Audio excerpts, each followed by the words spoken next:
We're here with Leland Myrick, the artist on the upcoming second book, Feynman, as well as a creator in the last two Flight comics. Thanks a lot for meeting with us. My pleasure. So let's start with Feynman. How did you get involved in this project? Second came to me. I was friends with Jim, who wrote the book. I've known Jim for the last 10 years, and I've been a fan of Feynman too. I saw an interview with him on PBS 15 years ago, probably, and was like, wow, this guy is amazing. And I started reading his books and followed the literature that came out about him, James Gleick's book, Genius, all those kinds of things. So I was always a fan. And then when Mark from First Second called and said, yeah, we got this book about Feynman, I'm like, oh, cool. And Jim Ottaviani wrote it.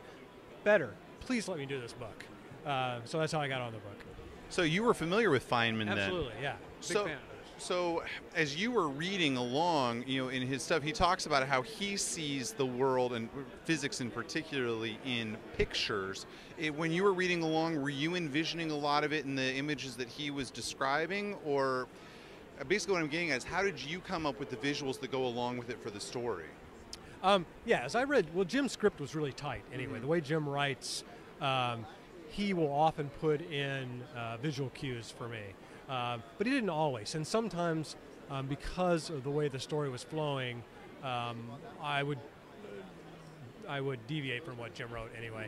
I would always tell him what I was doing, but I did deviate from what he wrote. But a lot of it was there, and Feynman's such an interesting character anyway, and he was such an interesting character to draw, that as I was reading the script, a lot of things came into my head that weren't necessarily in the script, but made sense to me. So. What did you find so particularly appealing about Feynman? He was such an amazing guy in that he would always dive into whatever he was doing. I was on a panel yesterday and I started talking. It was a panel about nonfiction books in particular, and as a creator, how do you go about finding that line between what you can bend in what's historical and what's not. And I was talking about Feynman. And I said, what had happened is in all the pictures of Feynman that I could possibly do, I drew him with his sleeves rolled up. Because to me, that was like this graphic metaphor for Feynman, always ready to jam his hands into some new idea and do something, stick his nose into some problem and just get to work on it. But then Jim, once I had done the book, Jim sent some early copies of it to Feynman's son, and to Ralph Layton, who worked with Feynman on many of his writings. And I'm not sure which one came back with a comment. It was one of those two that said, Feynman, he never rolled his sleeves up like that. And I was like, oh my God, the entire book has his sleeves rolled up. But I had to kind of fight for that, for that image, for the book. For him to have, but once I talked to the editors, we talked about it. They got the point of what I was trying to say with his sleeves rolled up. That wasn't reality, but it was a graphic version of what would be a metaphor in prose book. So they went with it. So the Feynman estate and his coworkers were involved in this to some extent, at least. Jim did talk to and send versions of I think both the script and the early versions of the stuff that I had drawn to I think that Richard Feynman's son and his daughter, and also Ralph Layton, I know too. So let's shift a little bit from the reality to a little bit more of the fantastic. You have been involved in the Flight anthology as well. Tell us a little bit about the stories that you have in Flight. In Flight 7, I did a story. Well, actually, let me back up a little bit. I've been involved with trying to make the connection between poetry and comic books for a while now. I did a book for First Second a few years back called Missouri Boy, which was a series of poems that I'd written, autobiographical poems about growing up in Missouri. And they were not, when I wrote them, I had no intention of turning them into comics. But then I started the process of turning one of them into comics, a comic, which was then published in a Dark Horse anthology. And then I had the idea of taking all of these that I did and then going from poetry to comics.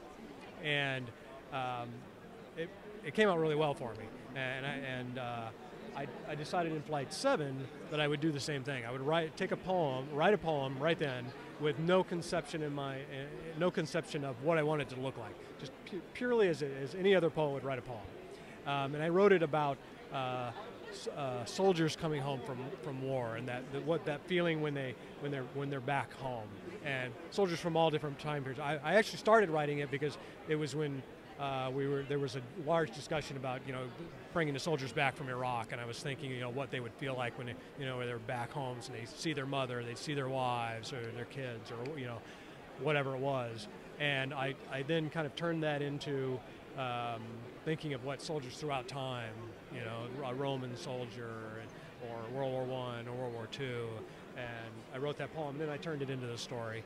And in Flight 8, which just came out, is a fantasy story, medieval fantasy story about a man taking another man to prison and what happens with some mysterious creatures along the way. So which do you enjoy more, the fantastic stuff, the out there, or the more down-to-earth realistic stuff? I don't think there's one that I enjoy more than the other. Feynman was the first book that I wrote, that I worked on where I was illustrating someone else's writing. So it was a really unique process for me because I'd never done it before. And when I first started working on it, it was it was a little difficult for me because I always in the past had the ability to, if I didn't like something I had written as I'm drawing, I could make that change. Right. When you're working from someone else's script, you don't have that freedom.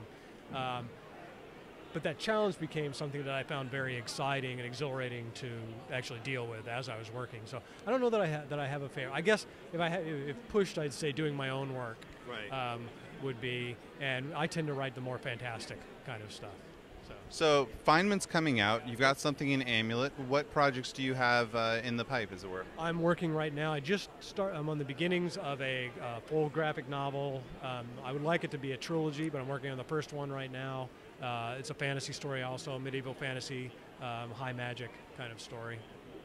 And you're writing it then as well? I'm writing and illustrating it, yep. Fantastic. Well, let's wrap this up the way that we always do by asking you, what's your issue? What is that comic that you read that's so fantastic, so out there, that when you're sitting around talking comics, you're like, oh, I got to tell you about this one?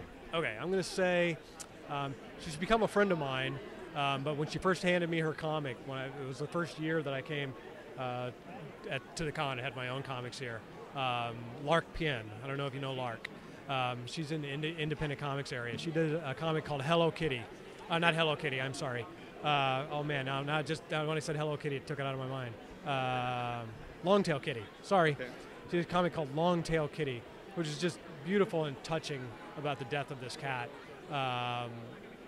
And it just blew me away.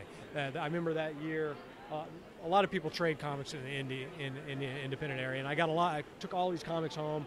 And I was sitting there on the couch reading all the stuff that I'd come home from the con with, and there were like two that really struck me. One was Jason Shiga's, and one was Lark Pien's.